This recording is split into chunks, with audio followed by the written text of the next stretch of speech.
Bonjour les amis, on va parler aujourd'hui de comment comprendre ses émotions. Il faut savoir que lorsque vous avez une émotion, que ce soit la tristesse, la colère ou peu importe, une émotion surtout peut-être négative, lorsqu'une personne essaye de vous consoler en disant ne pleure plus ou bien essaye de te calmer, même si la personne a la meilleure des intentions, il faut faire quand même attention à ce genre de phrases, au fait de vite, au fait de vite entrer dans l'émotion et de vouloir consoler l'autre.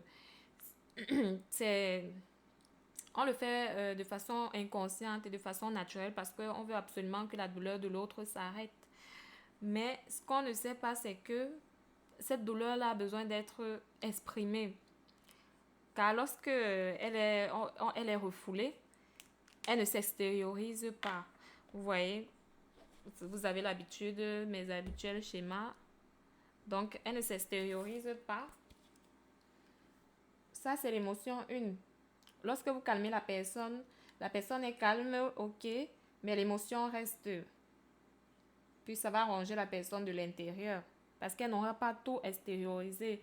Puis quand il y aura une deuxième émotion, ça va venir entourer la première. Donc la première sera déjà bien cimentée là. Puis une autre, vous allez encore calmer et tout. Une autre émotion, ainsi de suite.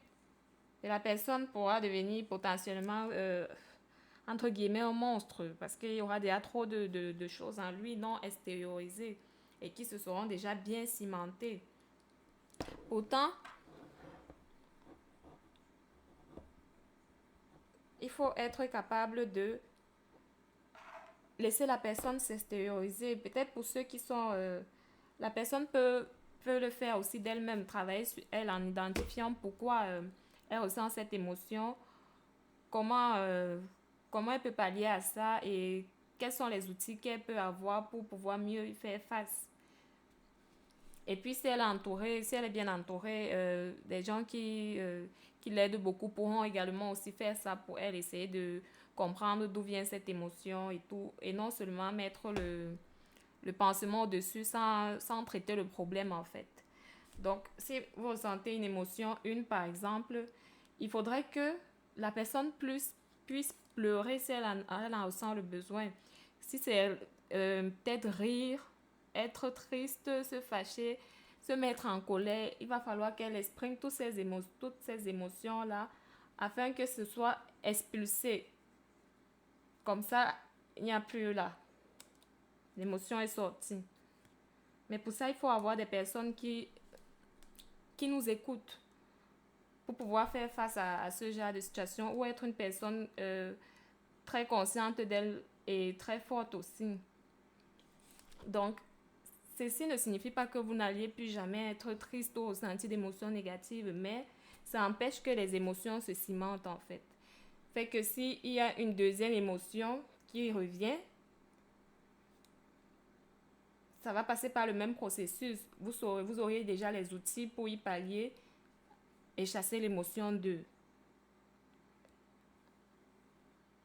Donc c'est ça. Et puis, plus les émotions viendront, plus vous expérimenterez cela, plus vous serez outillé, plus l'émotion paraîtra insignifiante en fait. Elle va diminuer de volume au fur et à mesure et être à nouveau expulsée. Sans rester à l'intérieur de vous en fait, sans être extériorisée. Parce que beaucoup de personnes, lorsqu'on a un proche surtout ou une connaissance qui souffre, au lieu d'écouter la personne, on a tendance à entrer vite dans l'émotion parce que l'humain, on entre vite dans l'émotion pour pouvoir, parce qu'on se dit qu'on aide cette personne-là en disant, parce qu'on aime, alors que c'est nous en fait que ça ébranle. C'est nous qui ne supportons pas de voir la personne pleurer.